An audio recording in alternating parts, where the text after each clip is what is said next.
the usual boring games? Feel the need for an adrenaline rush? Have you ever tried to play with ghosts, demons, or boogeyman? Well, if you want to, there are some very peculiar paranormal games which could end up very freakishly. Nobody knows if they really work, but what if you're the one supposed to confirm or squash the rumors about them? If you can, of course. So, here are 5 paranormal games that will freak you out. Let's get it on. Midnight Game. For this game you will need a candle, a drop of your blood, a scrap of paper, salt, and a box of matches. Write your full name on the paper. Jab your finger and drop some blood onto the paper. Let it soak into it. Put the sheet in front of the entrance and place the burning candle on it. Then knock on the door 22 times, so that the last knock would fall exactly on midnight. Open the door and blow the candle. Congratulations, you have just let the Midnight Man in.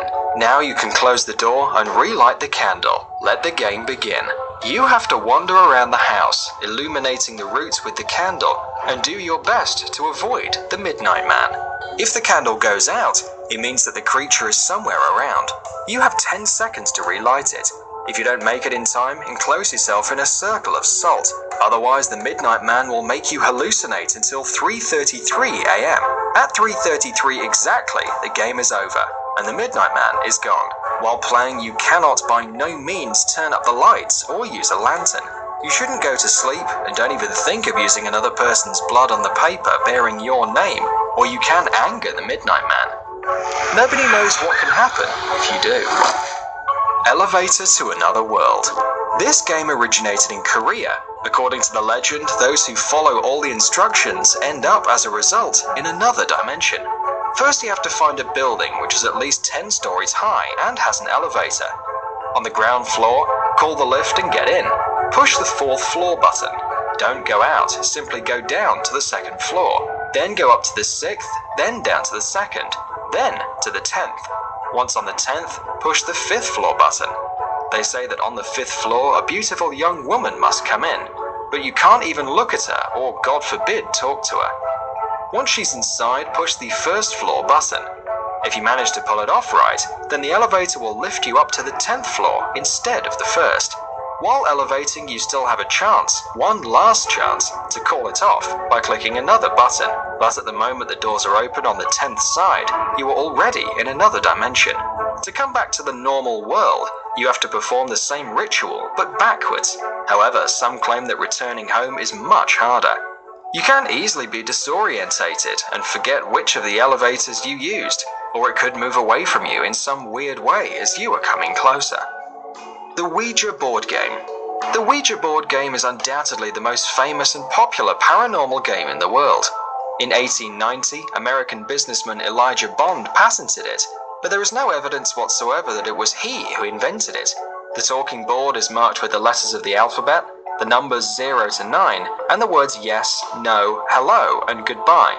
All the participants of the session have to place their fingers on the planchette and try to tune in with the other world. There are thousands of legends about this board. Spiritualists claim that it's some sort of door between the human world and the spirit world. Devil in the Mirror. You can play this fun game only twice a year. The 25th of December, when everybody is celebrating Jesus' birthday, and on the Holy Friday, the day the Lord died on the cross. Everyone says that these days God is busy as shit, so the devil takes advantage of it to have a lark. To play it, you'll need a mirror and 12 candles. Turn off the lights, look at the mirror, and without blinking, say the word devil 12 times. If you get it right, then during the next 2 seconds, you will be able to see the devil's face. A perfect time to perform this ritual is 3 in the morning, because if you didn't know, that's the exact time when dark powers grow stronger. There is very little information on the internet about it, because those who have gone through it have decided not to tell anything. Their relatives and friends tell that something is now broken inside them, and they will never be the same. Daruma-san. Daruma is the name of a real Japanese girl who slipped in the bathroom, hit the floor with her head, and died. To play this game, wait till midnight comes, fill the bath with cold water and sink into it. And don't forget to turn the lights off. Then you have to say 3 times, Daruma, come. At this moment, you would feel someone's cold head leaning on your shoulder. or simply its presence right behind you. Then you should get up very carefully, because if you don't, the Daruma ghost will try really hard to make you fall and cut your head open.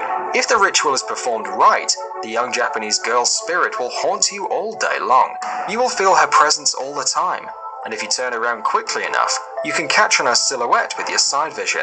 If she's getting too close, you have to shout "Tomare," which is stop in Japanese. It is very important to finish the game before midnight. Go back to the bathroom where you summon the spirit, make sure she's around, and say "Kita." If you don't finish the game correctly or simply do not make it in time, then the ghost will haunt you for the rest of your life. Thanks for watching. Please like and share the video in social networks, and we'll be right back to you as fast as we can.